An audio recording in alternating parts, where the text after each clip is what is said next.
நல்லா ஒரு 50 கிராம் நெய் ஊற்றிருக்கேன். நெய் கொஞ்சம் சூடாகட்டும். தீயை கொஞ்சம் கூட்டி வச்சுக்கிடுவோம்.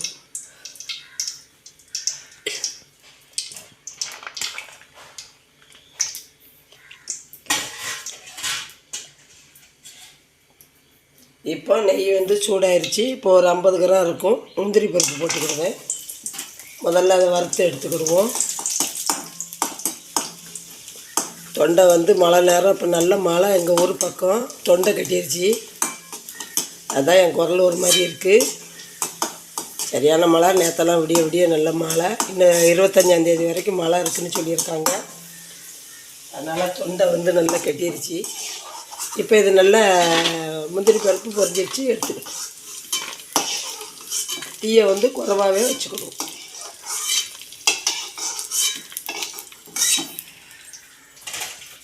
இப்போ ஒரு 1/2 கிலோ ரவை எடுத்துருக்கேன். இந்த நெய்லேயே ஒரு 1/2 கிலோ ரவையை நம்ம கொட்டிக்கிடுவோம். தீ வந்து குறைவாகவே இருக்கட்டும். கருக விடாமல் இதை வறுத்துக்கிடும். தீ வந்து குறைவாக வச்சு இந்த நெய்யில் இந்த ரவையை நல்லா வறுத்துக்கிடுவோம். கருகிராமல் பார்த்துக்கோங்க. கருகிட்டுன்னா வந்து இட்லி வந்து கசப்பு கொடுத்துரும். இப்படி நல்லா வறுத்துக்கிடுவோம். ரொம்ப கருக விட வேண்டாம், லேசாக வறுத்தா போதும்.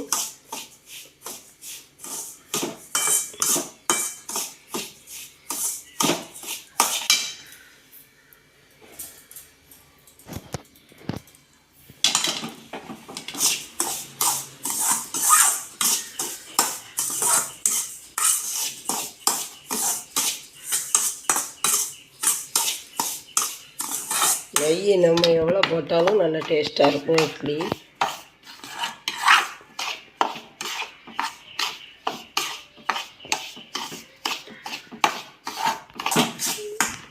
இப்போ ரவை வறுத்துக்கிட்டு அடுப்பு ஆஃப் பண்ணிடுவோம். இந்த அளவுக்கு வறுத்தா போதும். இப்போ எடுத்துக்கிடலாம்.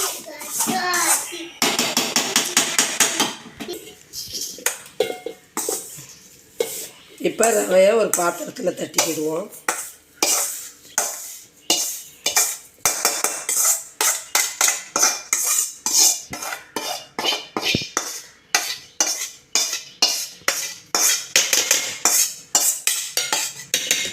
இந்த மாதிரி ரவையை தட்டிக்கிட்டோம். இப்போ இது கூட சேர்க்குற பொருளெல்லாம் நம்ம சேர்த்துக்கிடுவோம். இப்போ கரண்டியை வேற எடுத்துடும்.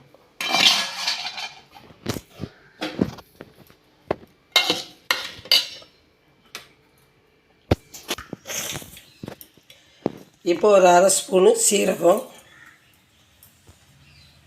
மிளகு ஒரு 1/2 ஸ்பூன் முணுக்கி வச்சுருக்கேன். இந்த மிளகை வந்து நம்ம முணுக்கி போட்டால் குழந்தைங்க சாப்பிட்டுக்கிடுவாங்க. இதை வந்து நம்ம முழு மிளகா போட்டால் பிள்ளைங்க வந்து அதை கடித்து சாப்பிடும்போது உரைக்கும்.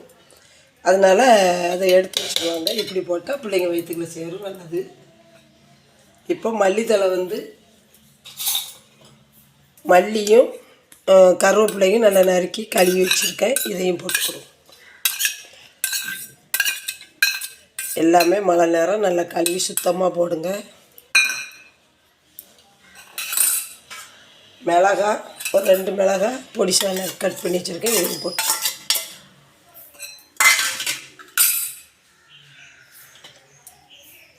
தயிர் ஒரு பாக்கெட், அதாவது 10 ரூபா பாக்கெட் தயிர் இதில் ஊற்றிருக்கேன்.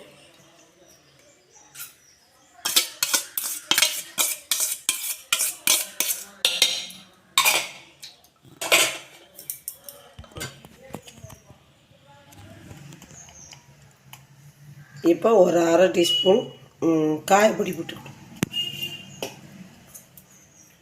ஃப்ரெஷ்ஷான தேங்காய் கொஞ்சோண்டு போட்டுக்கணும் ஒரு டேஸ்ட்டுக்காக.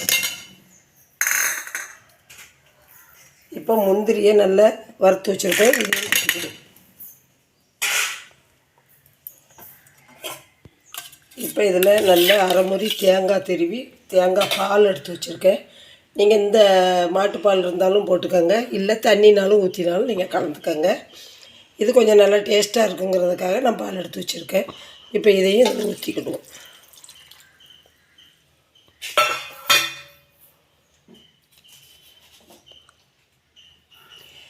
இப்போ இதுக்கு தேவையான உப்புகள் நம்ம போட்டுக்கிட்டு செக் பண்ணிக்கோங்க. உப்பு போதுமா என்னென்னு பார்த்துக்கோங்க.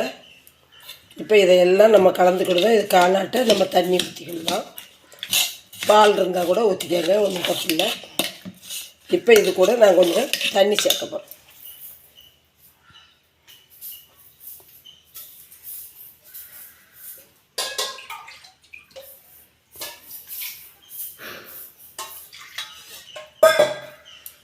இப்போ இது கூட கொஞ்சம் தண்ணி சேர்த்துக்கிடுவோம். அந்த தேங்காய் பால் எடுத்த கிண்ணத்தில் தண்ணி எடுத்துருக்கேன்.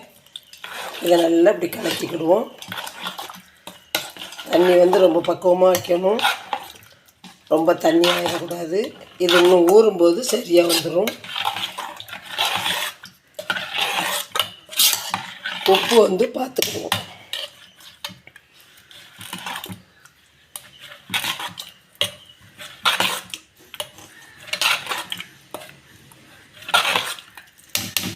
உப்பை பார்த்துக்கிடுவோம். நான் போட்ட உப்பு கரெக்டாக இருக்குது, போதும். இதில் இப்போ ஒரு ஸ்பூன் நெய் விட்டு நம்ம நல்லா கலக்கி கொஞ்சம் நேரம் ஊறட்டும் வச்சுக்குவோம். சரி, இதை நல்லா கலக்கியாச்சு. ஒரு அரை மணி நேரமாவது இது ஊறட்டும், நல்லாயிருக்கும். சோடா உப்பு மெயினாக போடணும். இப்போ ஒரு அரை டீஸ்பூன் சோடா உப்பு போட்டுக்கிடுவோம். இது கண்டிப்பாக போடணும். நான் ரவா இட்லிங்கனால கண்டிப்பாக அந்த சோடா உப்பு கண்டிப்பாக போடணும், சமையல் சோடா. இப்போ எல்லாம் போட்டாச்சு, கொஞ்சம் நேரம் ஊறட்டு மூடி வச்சுருவோம். மக்களே, இப்போ வந்து ரவை வந்து நல்லா கலக்கி வச்சுருந்தேன். இப்போ பாருங்கள், அழகா நல்லா ஊறிடுச்சு. பாருங்கள், இந்த அளவுக்கு கெட்டியாயிட்டு. இப்போ இன்னும் கொஞ்சம் நம்ம தண்ணி சேர்த்து தான் இதை வந்து நம்ம ஊற்ற முடியும். கொஞ்சம் தண்ணி சேர்த்துக்கிட்டேன். இப்போ கொஞ்சம் தண்ணி சேர்த்துக்கிட்டேன். ரொம்பையும் கெட்டியாக வேண்டாம், ரொம்பையும் தண்ணியாகவும் வேண்டாம். இந்த பதத்துக்கு இருக்கட்டும். பாருங்கள், இந்த அளவுக்கு போதும்.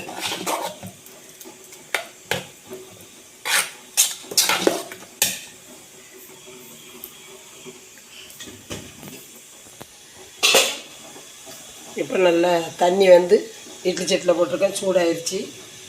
இப்போ இட்லி ஊற்றி வச்சுக்கிடுவோம். இப்போ இட்லி தட்டில் துணியை போட்டிருக்கேன். இப்படி கொஞ்சம் கொஞ்சமாக நம்ம எடுத்து வச்சுக்கிடுவோம். கொஞ்சம் கொஞ்சம் வச்சா போதும்.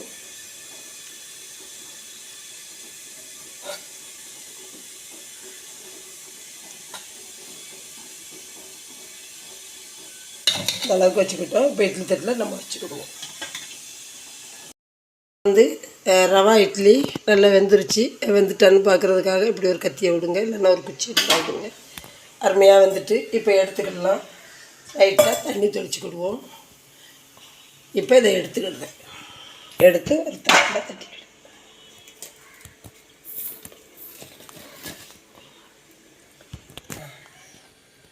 அதை தட்டியாச்சு. இப்போ இருக்க மாவெல்லாம் நம்ம வச்சுக்கிடுவோம்.